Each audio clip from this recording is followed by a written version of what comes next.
एक बार की बात है। एक युवक गौतम बुद्ध के पास आया और बोला, हे भगवान, मुझे ज्ञान प्राप्त करना है। मुझे बताइए कि मैं कैसे ज्ञानवान बन सकता हूँ। बुद्ध मुस्कुराए और युवक से कहा, तुम 1 महीने तक चुप रहो, बिना कुछ बोले, बस ध्यान लगाओ और अपने भीतर झांको।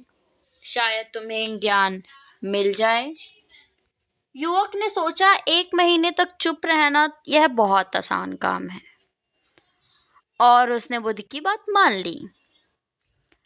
पहले कुछ दिन तक युवक को बहुत मजा आया। उसे शांत रहना अच्छा लग रहा था, लेकिन धीरे धीरे उसे बोलने की इच्छा होने लगी।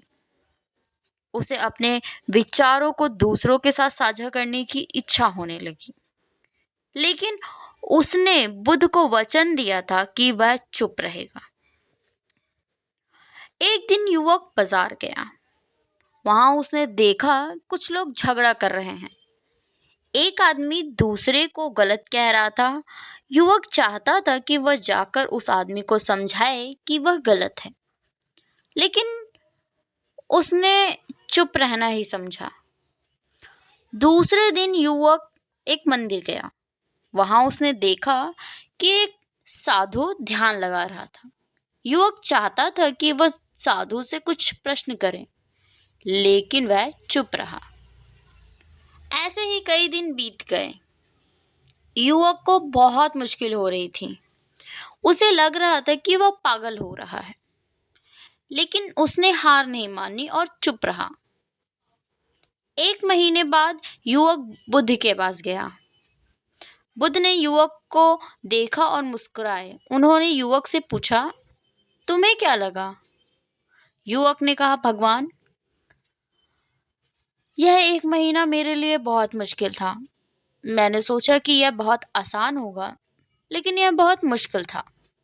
बुद्ध ने कहा, तुम्हें पता है, चुप रहना बहुत आसान काम नहीं है।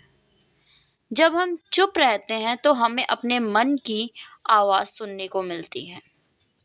हमें अपने विचारों को समझने का मौका मिलता है। बुद्ध ने आगे कहा, जब हम चुप रहते हैं तो हमारी दूसरों की बातों पर ध्यान से सुन सकते हैं। हम दूसरों की भावनाओं को समझ सकते हैं। युवक ने पूछा, तुम्हें क्या मिला? तुम्हें क्या मिला 1 महीने में? युवक ने कहा, भगवान, मुझे अपने मन को शांत रखना सीखना है। मैंने अपने विचारों को समझना सीखा।